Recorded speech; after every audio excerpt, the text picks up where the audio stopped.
السلام علیکم ناظرین، میرا نام فرزانہ ہے اور میری بیٹی کا نام ریحانہ ہے۔ اس کی عمر اس وقت 16 سال تھی جب وہ میٹرک کر رہی تھی۔ میری بیٹی اسکول سے آتی تو روز اس کے سہیلی فوزیہ بھی ہمارے گھر آ جاتی۔ فوزیہ صبح کے وقت اسکول اور شام کو مسجد جایا کرتی تھی۔ دراصل مسجد میں مدرسہ بھی بنا ہوا تھا اور وہ حافظ قرآن بن رہی تھی، اور اسی وجہ سے روز وہ کہتی کہ اسے میرے ساتھ بھیج دیا کریں، ہمارے قاری بہت اچھے ہیں، وہ بھی اسے بھی پڑھا دیا کریں گے۔ فوزیہ بہت اچھی لگتی تھی اور ہر وقت نقاب میں رہتی تھی، اور اپنے ساتھ ساتھ میری بیٹی کا بھی بہت خیال رکھتی تھی۔ فوزیہ نے مجھے بتایا کہ 24 پارے حفظ کر لیے اور اب وہ چاہتی ہے کہ میری بیٹی بھی حافظ قرآن بن جائے، اس سے اس کی دنیا اور آخرت دونوں سنور جائے گی۔ فوزیہ کی یہ بات بالکل ٹھیک تھی، مگر ابھی ریحانہ کو مدرسے نہیں بھیجنا چاہتی تھی۔ میں نے فوزیہ سے کہا کہ تم میری بیٹی کو مسجد لے جانے کے بجائے یہاں گھر پر ہی سبق دے دیا کرو، وہ تم سے قرآن پڑھ لے گی۔ تب وہ کہنے لگی کہ میں ابھی اس قابل نہیں ہوں کہ میں خود جن سے پڑھا ہے وہ ان قاری صاحب کے پاس لے کر جاؤں گی۔ یہ بہت خوش قسمت ہوگی، قاری صاحب بہت اچھے اور بہت نیک انسان ہیں۔ میں جانتی ہوں کہ آپ بیوہ ہیں، اپنی بچی کو لے کر پریشان رہتی ہیں، عام طور پر کسی پر بھی بھروسہ نہیں کر سکتی، لیکن آپ یقین رکھیں میں اللہ کا کلام حفظ کر رکھا ہے، ہم لوگ ایسے ویسے نہیں ہیں، میں آپ کو کبھی ٹھیس نہیں پہنچاؤں گی۔ میں اس کی بات سن کر مطمئن ہو گئی تھی۔ اس نے مجھے کہا کہ کل سے قاری صاحب کے پاس پڑھنے جایا کرے گی تو آپ کو کوئی اعتراض تو نہیں ہوگا؟ کہا نہیں بیٹی، مجھے بھلا کیا اعتراض، تو تم پر شک بھی نہیں کر رہی، تم میری بیٹی کو جہاں چاہو لے جاؤ۔ میں کیا جانتی تھی کہ فوزیہ کا قصور نہ ہوا کہ میری بیٹی کے نصیب میں لکھی کالک اس کے چہرے پر لگ کر رہ گئی۔ میں نے اپنی بیٹی کو جانے کی اجازت دے دی۔ اگلے ہی دن وہ اچھا سا برقع اوڑھ کر مولوی صاحب کے پاس پڑھنے چلی گئی۔ میری بیٹی بہت شریف تھی، مگر جب وہ مسجد جانے لگی تو شام کو اکثر کھوئی کھوئی سی رہنے لگی تھی۔ ایک شام تقریباً 5 بج گئے تھے، ابھی تک میری بیٹی ریحانہ نہیں آئی تھی۔ مجھے پریشانی ہونے لگی تو ابھی تک کیوں نہیں آئی؟ میں نے فوزیہ کو فون کیا کہ میری بیٹی گھر کیوں نہیں آئی؟ وہ کہنے لگی آج مولوی صاحب اسے زیادہ سبق پڑھا رہے تھے، اسی وجہ سے دیر ہو گئی۔ آپ فکر نہیں کریں، میں اس کو لے کر آ رہی ہوں، گھر ہی آ رہی ہوں۔ فوزیہ نے مجھے تسلی دی تھی۔ میری بیٹی شام 6 بجے گھر میں داخل ہوئی تو بہت تھکی تھکی سی لگ رہی تھی۔ اس کے چہرے پر نظر پڑتے ہی مجھے لگا جیسے بہت زیادہ تھک گئی۔ کیا ہوا بیٹی؟ میں نے اسے سنبھلتے ہوئے کہا۔ وہ لڑکھڑاتی ہوئی صوفے پر بیٹھ گئی۔ اماں مجھے پانی لا کر دو، اس نے تھکی ہوئی آواز میں کہا۔ میں نے دیکھا فوزیہ میری بیٹی سے سرگوشیوں میں کچھ باتیں کر رہی تھی۔ اب ریحانہ نے اپنا حلیہ ٹھیک کر لیا تھا۔ امی جان بس مجھے ذرا تھکاوٹ ہو گئی تھی، کافی دیر لگ گئی تھی۔ میں نے کہا بیٹی کوئی بات نہیں، تم ایک نیک کام کے لیے جاتی ہو، مجھے تم پر بھروسہ ہے۔ یہ سن کر فوزیہ کی آنکھوں میں چمک سی آ گئی اور کہنے لگی انٹی اگر آپ اجازت دیں تو آج رات کو یہیں رکنا چاہتی ہوں، لگتا ہے کہ ریحانہ بہت تھک گئی، میں رات کو اسے سبق یاد کرا دوں گی ورنہ کل قاری صاحب اسے روک لیں گے۔ یہ سن کر بھلا ایک لڑکی اپنے گھر پر رکنے پر مجبور کیا اعتراض ہو سکتا تھا؟ میں نے خوشی خوشی اسے اپنے گھر رکنے کی اجازت دے دی تھی۔ وہ میری بیٹی کے کمرے میں ہی سو گئی۔ ان لوگوں نے کمرے کا دروازہ بھی اندر سے بند کر لیا۔ صبح جب میری آنکھ کھلی تو میرا دل کیا کر جانے بیٹی کے کمرے میں دیکھوں۔ میں نے دیکھا تو کمرے میں روشنی جل رہی تھی۔ میں خوش ہو گئی، شاید میری بیٹی قرآن پاک کی تلاوت کر رہی ہے، مگر میں نے دیکھا کہ دونوں کچھ بدلی بدلی سی لگ رہی تھی۔ فوزیہ بولی انٹی مجھے ابھی جانا پڑے گا، بہت دیر ہو رہی ہے، اب ریحانہ کو شام کے وقت قاری صاحب کے پاس بھیج دیجیے گا، میں اسے کافی کچھ سکھایا ہے۔ میں فوزیہ پر اندھا بھروسہ کر بیٹھی تھی۔ شام کو ریحانہ کہنے لگی کہ امی قاری صاحب کے پاس جا رہی ہوں۔ میں نے دیکھا آج اس کی ضرورت سے زیادہ ہی خود کو ڈھانپ رکھا تھا۔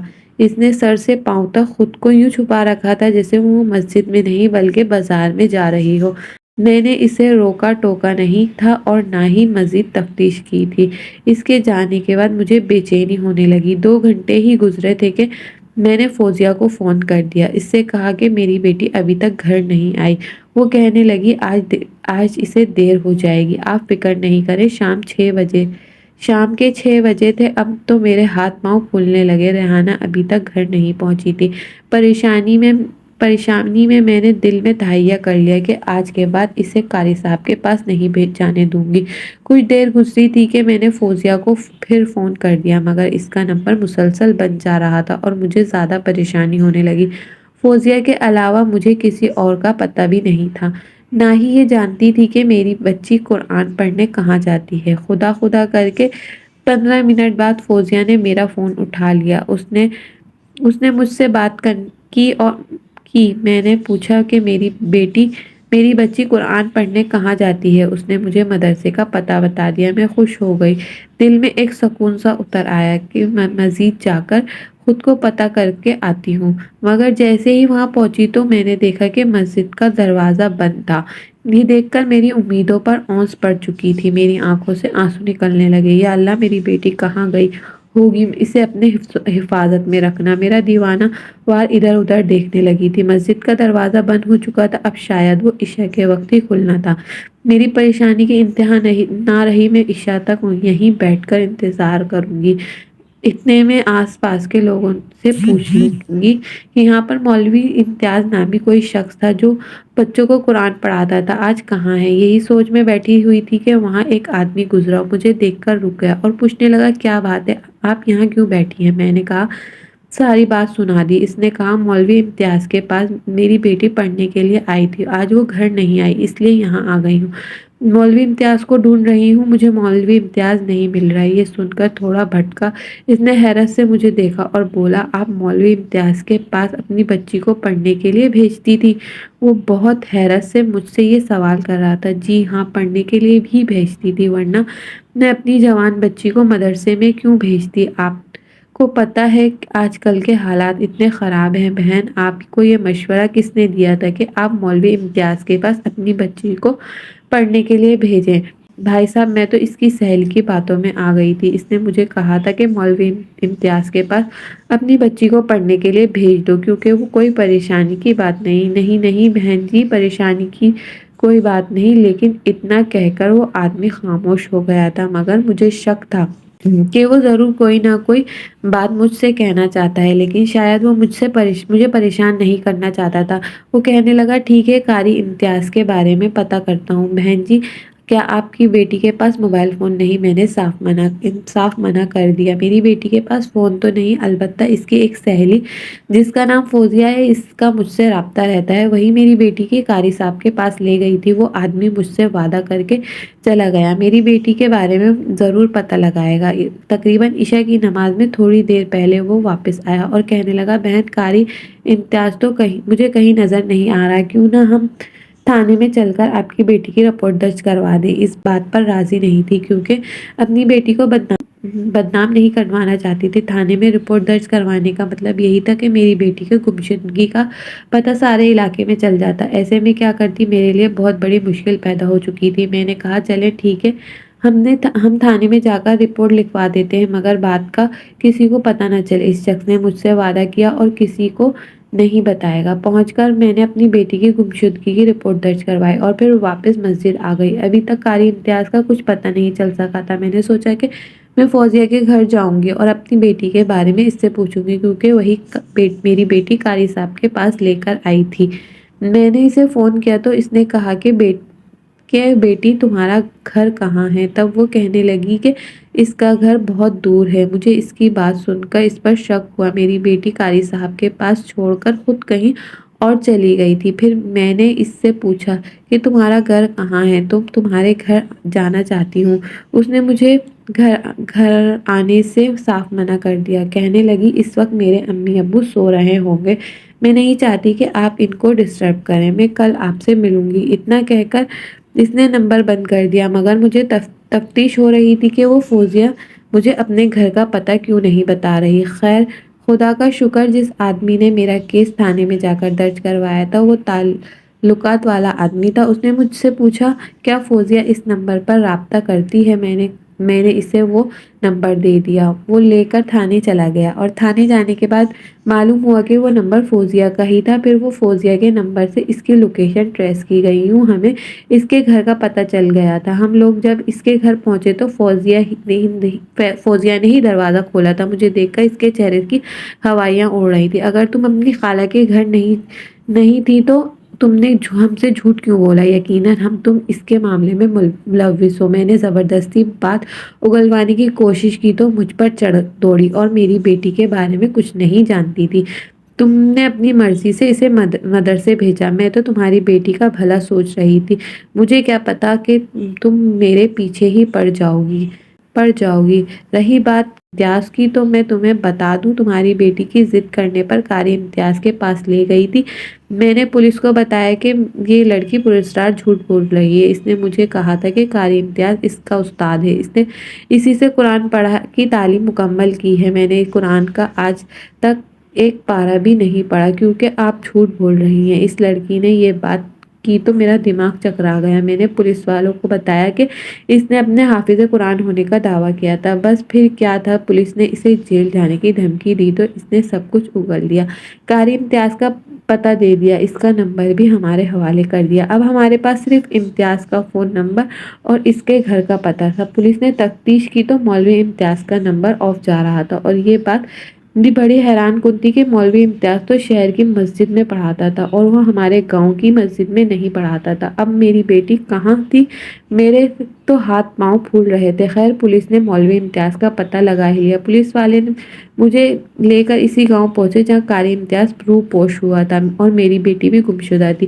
مجھے پولیس نے اپنی گاڑی میں بٹھا لیا کیونکہ میری حالت ایسی نہیں تھی کہ میں گھر بیٹھ کر اپنی بیٹی کا انتظار کرتی۔ محلے کا وہ شخص میرے ساتھ تھا جسے مجھے دیکھ کر کافی ہمدردی تھی اور پہلے بھی کئی بار مدد کرتا تھا۔ اس فرشتے کے ساتھ بیٹھ کر قاری امتیاز کو ڈھونڈنے نکل پڑی۔ قاری امتیاز ڈھونڈنا بہت مشکل تھا، بالآخر ہم اس کے ٹھکانے پر پہنچ گئے تھے۔ مجھے تو فوزیہ نے بتایا تھا کہ قاری امتیاز ایک بہت سفید پوش شخص ہے، مگر جب میری نظر اس کے گھر پر پڑی تو میں حیران رہ گئی تھی۔ گھر کے باہر ایک بڑا سا باغ تھا اور گھر میں نوکر چاکر بھی گھوم رہے تھے۔ گھر کے دروازے کے باہر ایک چوکیدار بھی بیٹھا ہوا تھا۔ چوکیدار کو دیکھ کر میں حیران ہوئی۔ قاری امتیاز کے کئی تو ملازم تھے جن سے وہ اپنی خدمتیں کرواتا تھا، پھر اتنی معمولی فیس پر میری بیٹی کو قرآن پڑھانے کی کیا پڑی تھی؟ ہم لوگوں نے گھر کا دروازہ کھولنے کی کوشش کی تو چوکیدار نے کہا قاری امتیاز نے اس بات کی اجازت نہیں دی کہ آپ ان کا انتظار کریں اور وہ آئیں گے تو آپ خود ہی بات چیت کر لیں گے۔ مجھے لگ رہا تھا کہ قاری امتیاز پولیس کو دیکھ کر بھاگ جائے گا، مگر ایسا نہیں ہوا۔ کچھ دیر بعد ہماری اس سے ملاقات ہوئی۔ اس کے اعتماد اور ڈٹائی پر حیران تھی۔ وہ میری بچی کے گم ہونے کا ذمہ دار تھا۔ قاری امتیاز میرے سامنے بیٹھا تھا، اسے دیکھ کر میں حیران رہ گئی۔ 32 سال کا وہ شخص اب میرے لیے بہت محترم تھا۔ اس نے ادب سے سلام کرتے ہوئے مجھ سے کہا، تب میں نے اس پر برس پڑی، اس نے میری بیٹی کو کہاں غائب کیا ہے؟ میں نے آپ کی بیٹی کو غائب نہیں کیا، آپ اپنی بیٹی سے ملنا چاہتی ہیں تو مل لیں گی۔ قاری امتیاز کی یہ بات سن کر مجھے دھچکا لگا۔ کہاں ملوں گی؟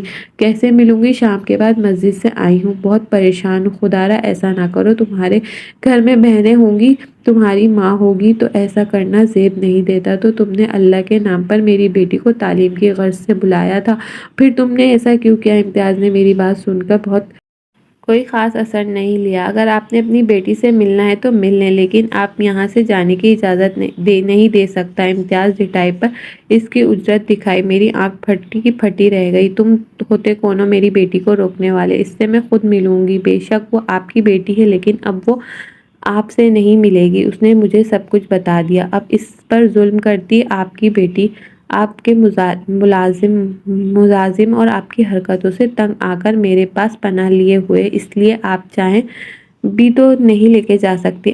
عدالت بھی آپ پر کیس کر دوں گا کہ آپ نے اپنی بیٹی پر ظلم کیا ہے۔ ظلم کے خلاف آواز اٹھانا اس کا حق ہے۔ اس نے یہ بات کر کے مجھے حیران اور پریشان کر دیا۔ میں نے پولیس والوں سے کہا، یہ جھوٹ بول رہا ہے، وہ اسے دکھاوا کر رہا تھا کہ میری بیٹی دکھاوا کر رہا تھا جیسے وہ سچ بول رہا ہو۔ میں نے اپنی بیٹی سے ملنے کی درخواست کی۔ میں جانتی تھی کہ جب میں اپنی بیٹی سے ملوں گی تو وہ مجھے اس کی امتیاز کی ساری حقیقت بتا دے گی اور میرے ساتھ چل پڑے گی، پھر امتیاز کو پولیس گرفتار کر لے گی۔ مجھے اپنی بیٹی سے پوری امید تھی اور ایسا ہی کرے گی۔ شاید اس درندے سے ڈر گئی ہوگی کیونکہ نے اغوا کر کے لایا تھا، لیکن جب میں اپنی بیٹی سے ملی تو اس کے چہرے پر اپنے لیے ناراضگی دیکھ کر میں حیران رہ گئی۔ امی، آپ میرے پاس کیوں آئے ہیں؟ میں اپنی مرضی سے آئی ہوں، میں نے امتیاز سے نکاح کر لیا، اب یہ میرے شوہر ہیں، جیسے کہیں گے میں ویسا ہی کروں گی۔ میں اپنی بیٹی کی یہ بات سن کر میرے سر پر تو ایک پہاڑ ٹوٹ پڑا تھا۔ میں اپنی بیٹی کو پھٹی پھٹی آنکھوں سے دیکھنے لگی۔ یہ تم کیا کہہ رہی ہو؟ میں نے تمہارے ساتھ کیا ظلم کر دیا کہ تم اس لفنگے کے ساتھ مل کر مجھے ذلیل کر کے یہاں سے چلی آئی ہو؟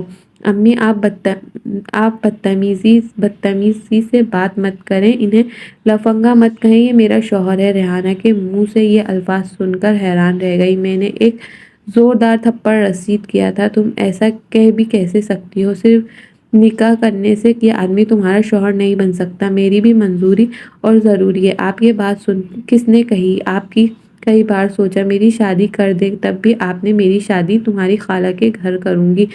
آپ اپنے چکروں میں تھی، کیونکہ خالہ کا بیٹا سرکاری جاب کرتا تھا، مگر مجھے امتیاز سے شادی کرنا تھی۔